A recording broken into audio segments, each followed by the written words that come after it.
I am so excited about the new iPhone 15 that Apple just announced, mostly because my iPhone 12 looks like this. But there are a few things that Apple did not mention when these phones were announced, and I think some of those things are worth getting into and talking about quickly because they may be important to you. My name is Patrick. I'm a husband, a dad, a human, and a creator living in NYC, and I am glad you're here. Let's just jump right in. Let's kick things off by talking about Apple's brand new USB-C to Lightning adapter. Now, of course, it's an adapter, it's a dongle from Apple, so of course it costs $29. Ew.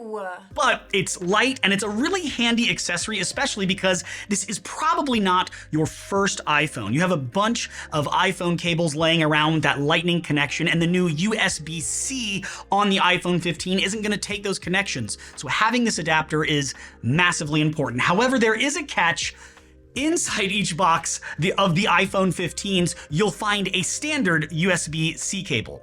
And here's the surprising part. It's just stripped down, plain, bare bones. It's just a white cable, regardless of which iPhone you purchase. Gone are the days of color-matched cables that used to complement the aesthetics of your device. So this 1 meter cable might not be as exciting as you hoped, but I'm glad it's available. And if you have those other devices that are Lightning-based from previous phones and devices you purchased from Apple, you're definitely going to want to get that little dongle. So when it comes to cabling and dongles and adapting things to your iPhone, there's some information that Apple really didn't get into. Now let's address the elephant in the room for some people. Reverse wireless charging was something that was rumored, leaked, everybody thought it was coming, but the iPhone 15 doesn't support this feature. So while you can charge your Apple Watch with a USB-C cable, the dream of wirelessly charging your accessories right from your iPhone using MagSafe remains a hope and a dream. It's not an actual feature as of yet. Now, let's rewind a little bit and continue speaking about accessories, kind of like that little USB-C to Lightning dongle. It's a bit of a head scratcher that Apple has discontinued both the MagSafe Duo and the MagSafe battery pack. These were handy companions for travelers and MagSafe enthusiasts alike. I love MagSafe. With my iPhone and its case and using MagSafe, I can even stick my iPhone to metal devices. I can connect all sorts of things to my iPhone using MagSafe, and it's secure and it's easy, and I'm not fumbling around trying to find a port. So MagSafe is awesome. It's become a regular part of our lives. So I'm not sure why Apple simply pulled the plug. No pun intended. Magnets! Oh! They pulled the plug on these MagSafe products. So if you have any recommendations for alternatives, please leave them in the comments below, because I'm sure there's going to be some people that are going to want to get that MagSafe Duo or whatever the case may be. And while you're in the comments, it's probably a good idea to go ahead and like this video and hit the subscribe button, because we're talking about this type of stuff all the time. You don't want to miss it. We have received big news about Apple's smallest product.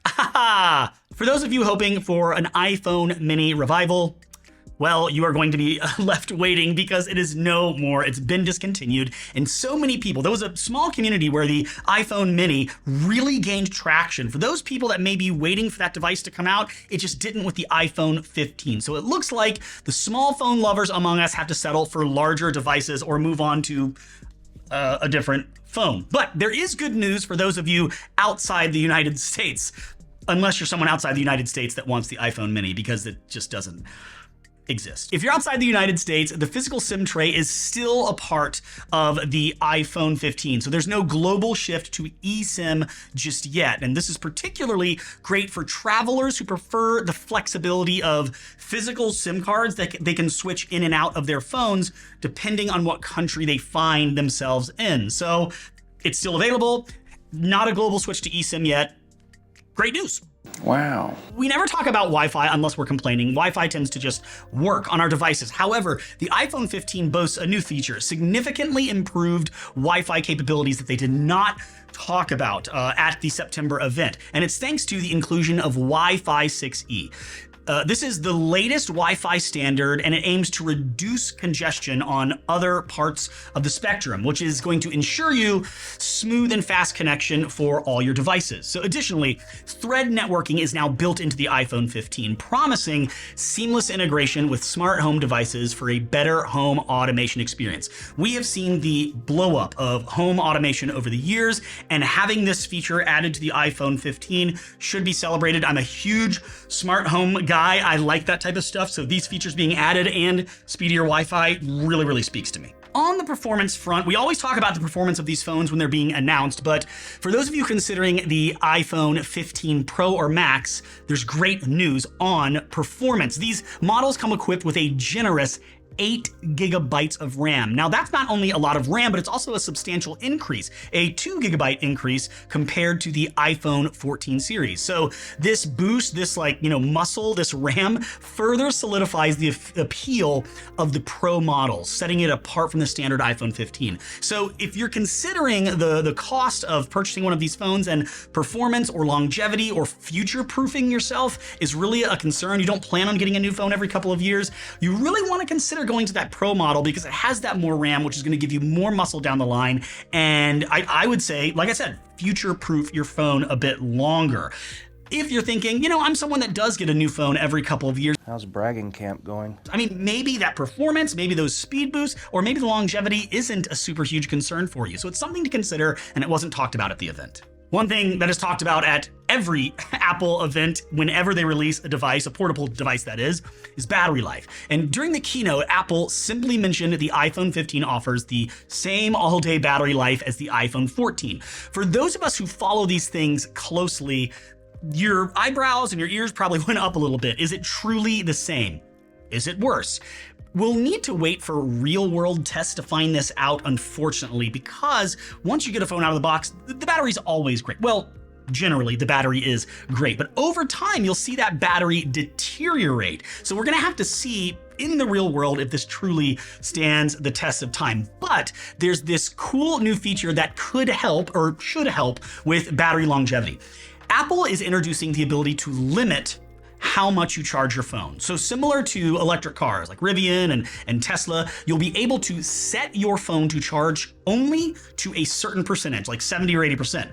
And this, in general, does extend the overall battery lifespan on the phone. So this is a welcome addition for those looking to maximize battery health, which pretty much is everybody. Everybody wants their iPhone to last or any device they have to last a long time when it's battery powered. I personally think this feature is right up there with like low power mode.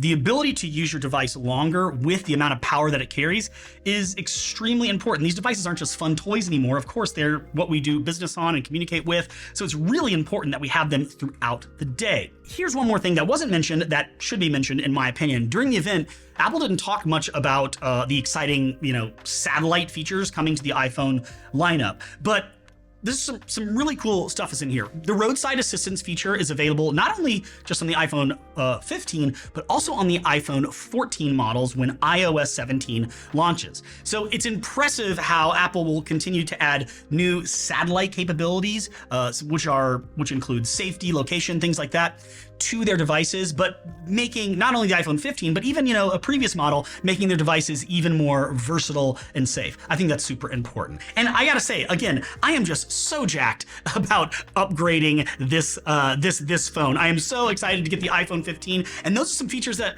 you may not have heard yet because they weren't mentioned in the keynote. But maybe I missed something. Let me know down in the comments, but do not forget, before you go, to subscribe and make sure you watch this video because you're gonna like it if you like this one.